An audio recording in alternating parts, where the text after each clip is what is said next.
ekene onye ọbụla ndị be anyị ekene m unu. Before ihe onyonyo anyị agaba n'iru, achọrọ m biko wotuo ntị gị ana were akọ na uche gị ka ị ga-efe onyonyo a gị luo ya n'isi eskip na ya, maka na o nwere ọtụtụ okwu nwanne anyị nwoke akwụghị ya and ma abịa kọwaba ha ncha niile. Achọrọ m ka i jiri ntị gị wee nụ ya ka i wee were ụbụrụ gị wee gbakọọ ma wepụ wee malụ ihe niile a na-agagharị. Nwanne anyị nwoke a mbụ Reverend Fada na-eziga alụ Peter Obi na ndị Igbo niile ozi and ihe niile o kwuo here the 100% ka ọ yara m ya abịa kọbazi akụkọ ka anyị ga-enye ya eskip kwana ya jos ga-eruo ya n'isi, maka na isi ngụchi ya ka ọka dị ka ọka wee kwuo okwu dị oke mkpa ka anyị ga-enye ya ntị, maka na o ji okwu n'ọnụ ka anyị ga-enye ya ntị. Ndewonu. n'ụbọchị taa ọ na-abụ ogorogoro ụbọchị one ma one onwe ka o si dị anyị abịakwa ka anyị tinye okwu ọnụ. Nke bụ eziokwu na a na-ekwu n'okwu sị na Igbo ada agba ọsọ mmiri ma ọ na ozuro ha arụ. Ọkwụ na ụfọdụ ife a na-emenụ anyị etibe na mkpu agbanwe egwu agbanwe ọnọdụ. Anyị etiwe na mkpu maka nwanne anyị nwoke Peter Obi ka ọ ghara abụ na nwanne anyị nọ n'iru anyị nwa na ọ n'azụ, ọ dịka ife ndị ọzọ na-ezube, ọ dịka ọnụ a na-akọ anyị. Mana nke bụ eziokwu na achọrọ m ịgwa unu ife mmụọ m na-agwa m maka egwu na-atụ m. Enwe ife m na-afụ mgbe ọbụla ndị ugwu a gbara nkịtị, ịma na enwere undertone, political undertone. Iji maatụ ka m bidogoro n'ife gbasara na ụmụnne ochie isi ochie ebe a kwara nwanne anyị nwaanyị leta Sista Osinachi. Ọkwa unu fụrụ ndị a tọrọ ebe ahụ na ụdị na ndị ọrụ nchekwa with their intelligence gathering na ha nwere ike ịma na ya enwe trafik ọ na ya enwe such attempt ebe ahụ. Mana nke a dịrị ọzọ, unu nụ Reverend Fada gbagburu na Edo steeti. Ọkwụnụ nụkwa ndị a gbara na Kaduna, Maranatha Catholic Church na Kaduna. Ọkwa ka agbacharụ ndị nke agbara n'Owo na Ondo steeti wee ruo tata enwebere ofu onye eji aka, enwebere onye nwude. Achọrọ m igwu unu nke bụ eziokwu. Ọ bụrụ na ịfụ anụ ndọgbu ife dịka wolves efu ya ebe ọ nọ n'ụmị, i wee chọọ ka ịzọpụta ya, ị naghị a na-azọpụta ya ebe ahụ ịgbaba ọsọ ndụ gị, maka o nwere uche ịghọta nọ ife ọma ka imeri ya. Ọkwa ifuru obodo a enwe ndị nwe obodo a hapụ ife niile a na-amacha. Ụfọdụ ndị ofe mmanụ pụta a na-ekwu na obodo enwero ndị nwe ya. Ụfọdụ ndị be anyị a na-ekwu na obodo enwero ndị nwe ya. Nwanne anyị nwoke Peter Obi otu o si pụta nnọọ patriotic Nigeria ọ maka, mana achọrọ m iji ihe onyonyo a wee tụnyere ya alụ ya biko ya tinye ọnụ n'ihe gbasara nwanne anyị nwoke bụ Maazị Nnamdi Kanu. Ya tinye ọnụ otu esi wee throw weight behind him. O nwebara ka o si kwute okwu kpọtụ ya afa otu Sinetọ Abara Ibe si eme, ma even Ifeanyi Ụba, Sinetọ Patrick Ifeanyi Ụba enwe na mgbe okwu kwute, mana ya nụbere afa ya n'ọnụ nwanne anyị nwoke bụ Peter Obi otu anyị si akwado ya. Nke a dịrị ọzọ bụ na ewuche ezi ahụ wee kpọpụta ya, ịrapụkwu ya ọ ka ya abanyekwa na pọtọpọtọ maka nke maara ya ahụ. Ọkwa ifuru ndị a ndị Britain ji wee na-arụ akpụrụka n'obodo a maka natural resources ha nwere bụ ndị Nigeria. Otu a ndị Britain si were Chukwu si wee na natural resources, anyị nwa bụ their own natural resources maka ha ji ndị a were arụ akpụrụka n'obodo a. O nwere ya asị na ọfụbere ya. Ka m gwazie unu ife niile a na mbọ niile anyị na-agba ma this 2023 akpụ n'ọnụ. Nenu ka ndị ugwu si na project Kwankwaso, nenu ka ha si project Atiku. Now ị na-achọ ịgwa m na ahụ a ha debere na Kwankwaso ama abụ Deputy Peter Obi onwe ebe ọ nara ha na-abụ ma na ego ma na amamife ma na connection ma na vision intellectual capacity onwere ebe ọ nara ha na-abụ. Mana ịfụrụ ahụ ha debe ka m gwazie eziokwu, ọ bụrụgo na-emegide ife a ANPP wee kweta na Kwankwaso ya abụ vice, ọ ya adịkwa ka ife Atiku na Obasanjo je, maka ọma kwedebere isi n'ala. All these visions and aspirations Peter Obi will not come to pass amagwu nke bụ eziokwu anyị ada arụ ọbụ shoulder maka anya nwadewere ahụ na ọga ịnenekwu ndị na-etiri ya mkpu ma Jubrin kwuru ụbọchị ya ịfụ na ọ na-ekwu na nọ nnukwu mmadụ so onye nke a bụ nnukwu mmadụ youth Nigeria chọrọ onye nke a bụ nnukwu mmadụ ndị ugwu chọrọ deeti ribido kwuru nwanne nwoke Peter Obi na ha ewepụtara na ha chọtara mmadụ nkata akpara agbabe ndị ugwu ka afọ na deeti ribido ha na-edebe ahụ na without them na ndị ọzọ ama nwụọ ka a na-ekwu ya Jubrin kwukwu ya n'okwu Jubrin kwu ya n'okwu na without ha nwa nọmba na akaụntụ n'agbanyeghị ndị a na-ekpota ma na ije eme efi ha na-agụnye ma ọsọkwa ya mụrụ under age ọha ncha ka a ji eme anyị arụ mana achọrọ m ikwu unu ọ bụrụ na anyị si ka Peter Obi banye ka anyị mee na this comprehensive analysis ka anyị wepụ sentiment ọ banye o wee mee nnọọ Naijiria ọ dị ka enigwe after Peter Obi what next ị na-achọ ịgwa m na onye ugwu ma ọ bụ onye Fulani banye ebe ahụ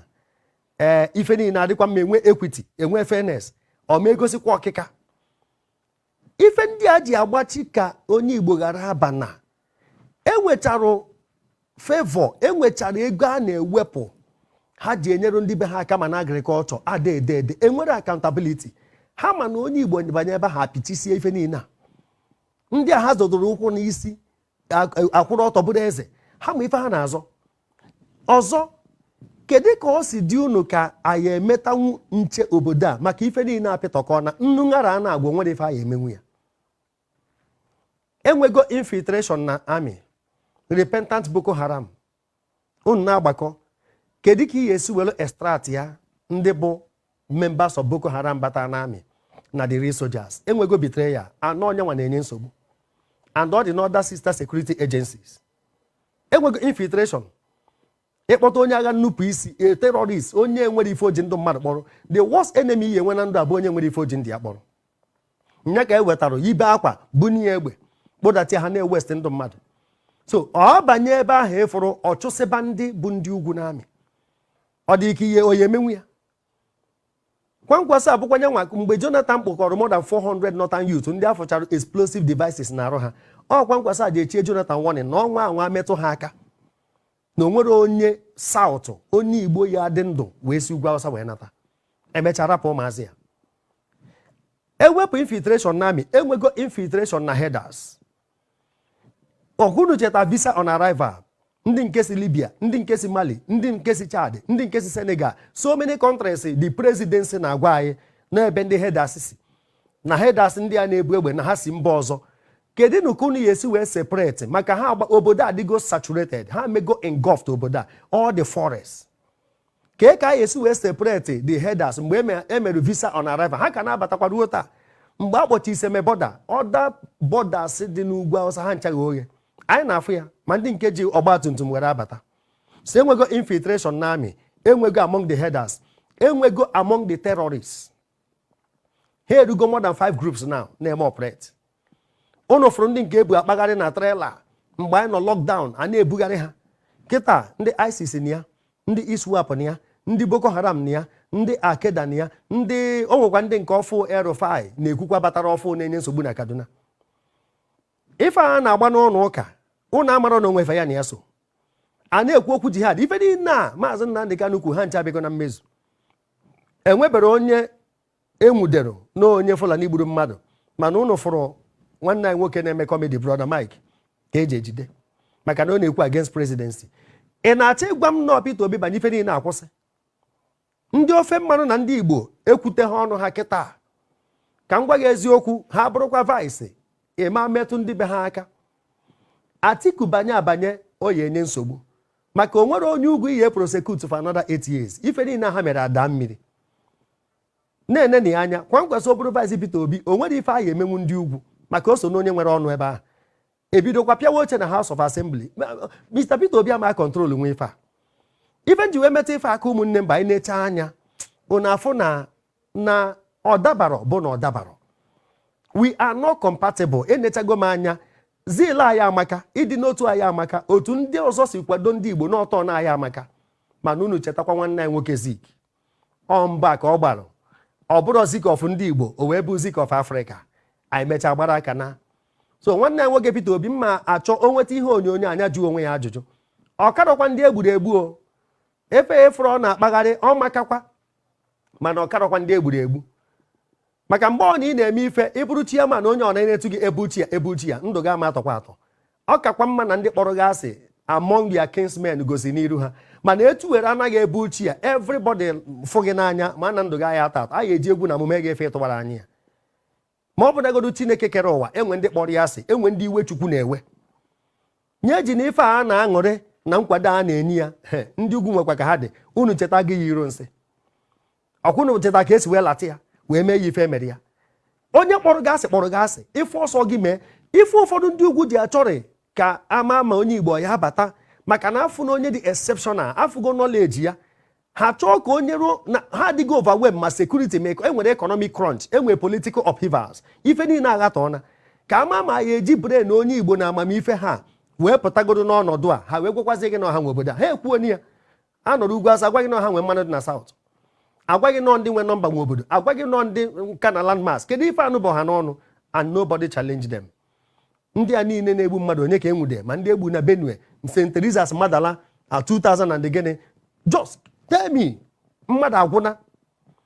ife famasi niile egbu betere ọganiji wee dị onwere onye na-ekwu okwu onwe oge Senator Rochas Okorocha kwuru sị nọ ndị North bụ nsogbu enwere n'obodo a ọ dị m ka echiri ya warning dọọ ya aka na ntị mana ebe ọ na-ewute m bụ na o nweboro onye ugwu bụ gọvanọ pụtara ọnụ si tụnyere Peter Obi anụbere m mana ụnụ fụrụ ka ndị nke a si ekwu ifesa ha nọ ndị ofe mmanụ na-azọ ndị be ha ndị ugwu na-azọ ndị be ha onye ọbụla na nke ya o nwere onye nwekwara national interest at heart abụ ụzọ ethnic group godu ife na statism ọchịchọ nke onwe ethnicity ife adịgodo ha mkpa bife ikwu okwu Naijiria ife nji ekwu ife a ka nye nwanne anyị nwoke Peter Obi ndụmọdụ ọ chọọ ka obodo a dị mma ọ chọọ ka obodo a nwee iru ọfụ ọmaka mana enwere ndị nwe obodo enwe ndị Britain nye ya n'aka enwe ndị nwere aka oke ha nwa na-eke onye ekenyere gị iburu ị nwere access to gold dị na Zamfara ị nwere access to cotton na tea na ife ndị ọzọ dị na be ha mana ha nwere access ha nwa bịa n'ọba ji ga-ekpokọrọ ji dị ebe a wanye gị ofu ibe ji i were naba ị na-ama n'elu ọnụ ha ji ekwu Jubrin si na-achịcha kwankwaso ọchịcha anọzie na tebụl sign agreement ọ bụ ụtọ ọnụ ndị Igbo agwabara anyị from 1999 onye ka ma ọ bụrụgodo nkwa agafu na-ekwe akwụna n'elu akwa ugboro ole ka ebe amamife wasị na agha nyere anyị uche ka ebe amamife aha dị biko eji m ihe onyonyo a na-ayọ ka anyị na-ekwokwu 2023 anyị enwe hearing maka referendum na October 28 otu esi wee kwu referendum kwesịrị ịbịa before general election ka e wee marụ ndị so n'obodo a na ndị esori ya ndị middle belt ike agwụna ha ndị South South kwubu maka na a na-achọba iri ha ego enye some of them ọrụ ụfọdụ adịgo committed ndị a niile kwesịrị ikwuchite ndị be ha adị ekwu okwu adịgo ha nwecha corrupt cases onye ka ha na-eze ife eji m ife ayọ biko ọ kakwa mma na anyị nweta permanent freedom anyị anaba kama ị ya ata anụ ọbara gbaa gị n'eze rie ese akwụkwọ nri na akpụ ụra karịa na anyị nweta temporal freedom ọ bụrụ na nwanne nwoke Peter Obi chịcha rito ma ọ bụrụ na ọ ya achịcha ọ bụrụ onye Igbo nọ n'ọchịchị ewee gbuo mmadụ ife a na-egbu for 1 year mee kidnapping a na-eme mana Federal Capital Territory na arụ niile a na-eme na corrupt cases onye ọjọọ gbaba na APC ọ bụrụ sent ọ bụrụ onye Igbo nọ ewee na-eme ife a ọ dị ka ọ ya chizu 1 year aha m ekwu 1 tenure ọ ya chizu 1 year o nwere ife Goodluck Jonathan mee mana oge ọ na-eje second tenure mee campaign n'ugwu Awụsa amụrụ moto ya ọkụ atụrụ ha okwute mana ndị nwe obodo a n'ife niile a na-emenụ echie men of God warning echie judiciary warning echie ndị journalist warning o nwere onye ahụ fọrọ abanyekwuo ma Twitter na-ekwu okwu Facebook na ha ka ha kpagharịcharụ the whole 36 steeti mee campaign ma senator dị na ya ma gọvanọ dị na ya o nwere onye kpara ha aka o nwere ndị nwe obodo a na-enwe obodo enwe rapụ mkpọtụ a na-enye na-agbara aka na-aza na onye jiji anakọ eji n'ala ife na-ekwu okwu ya bụ izu ka mma na nne ji o nwere ife dị ka be mmadụ ka be onye adịna 2023 amaka mana enwe ndị nwe obodo a ife ọsọ gị mee as far as anyị ka na ebe a anyị ka bụ ohu Britain kwụ ha n'azụ ha kpọrọ unu asị from day one our forefathers suffered the same thing maka ekwere edebere ha isi n'ala ha nchani na-etekiri ven na-etekiri chunk of their meat na-ewest lives youths ndị gọvanọ anyị meghee ọnụ gọvanọ Ebonyi steeti meghee ọnụ na-akọ ife sọrọ ya unu na ife o kwuru na steeti anyị atọri APC a na-ekwu onye Imo a na-ekwu kedu ebe ndị igwe anyị nọ ndị emias kwuo okwu ha kwuru ekerezu nye ka Atiku wee ji ikwu uche ya akpọchi ya azụ ọkwụrụ ebe ụmụnne ya kwụ ndị ofe mmanụ kwuo okwu asị gị na ọba nke a kwuru nka ọba nke a kwuru nka ha kwuru ofu ebe mana onye a na-anụ onu ya na ana Igbo sọsọ Igwe Achebe isi Igwe Achebe ebe ka igwe ndị ọzọ nọ ebi na ha moto nye ha certificate igwe ndị gọvanọ nyere akwụkwọ politikal igwe o nwere ọzọ na-ekwu okwu na gọvanọ so okwu efe sọrọ ya nọ mana Atiku kwuru okwu former vice president ọ bụrụ gọvanọ sọsọ maka na egburu Deborah Samuel okwu delete the tweet gọnarị the whole Nigerians ife na obi ụmụnne ya n'obi mana na nwanne anyị nwoke kpughere ife niile a na-eme kịta ka aka ji ya unjustifiably ne ya ka eji jụ na ama arapụ ya ka o wee bụ na emecha election ọ bụrụ na anyị kweta na anyị ana anyị arapụ ya maka ife a ka ọ na-agbarụ mbụ ya ọ nwanye ka ọ kụcha na anyị kweta na anyị ana ọ ya arapụ ya eso m akwado nwanne nwoke Peter Obi mana agwana m unu kama anyị anabata n'ụzọ ọkamma na kama ọ ya aba anyị nọrọ n'obodo a emenyụna ha anyị ọkụ n'ụzọ ọkamma na anyị nabara be anyị no place like home. Visitor. No place like home. Na-enwe obodo enwe. O nwere okwu kwuru ehi ọ sị gị na ọ bụrụ na anyị kwete na anyị ga-ana na a ga-ahapụ Maazị Nnamdi Kanu. Ọ sịlọ gị na Peter Obi ligolu na a ga-ahapụ Nnamdi Kanu. Ọ bụrụ na anyị kwete na anyị ga-ana na a ga-arapụ Maazị Nnamdi Kanu. Ife ọ na-agwa gị bụ na ọ bụrụ na ndị Igbo niile jiri eneji anụ a ike a niile ha ji campaign for their useless PVC wee were si na ọ bụ na ọ bụ referendum ka anyị naba na aha ga-ahapụ Maazị Nnamdi Kanu. Aka ji Maazị Nnamdi Kanu bụ maka na anyị ka arapụ Maazị Nnamdi Kanu na-ekwu maka PVC na-ekwu okwu Igbo presidency ịma ji aka na-abụ na-azụ ihe na-abụ eda na ịpụta ị ga-apụta kwuo okwu kwụrụ ọtọ n'ihe ikwu ndị nke na-asị let's support our own icheke atụ niile ọ maalụ gị efu that na ndị agha ndị ugwu na-asọpọt efu na ha nwapụ ụzọ stand there for their own. Achọrọ m ikwu ọtụtụ okwu maka na okwu onye chi m gozie gị Chukwu okike abịa ma gozie gị ka ị welu na akọ na uche o nwere ese ọjụ gị ọ sị gị ọ na Peter Obi chicha what next ka ife ọzọ ị ga-eche n'echiche na ị na-achịkwa to the suffering nya Rosemary Chukwu gwa gị kama m ga-eriju afọ wee daa n'ụzọ ka m bụrụ ọnụ wee dị ndụ. Okwu ekwuchegokwu onwe ya gaa subscribe na Biafra Unity TV and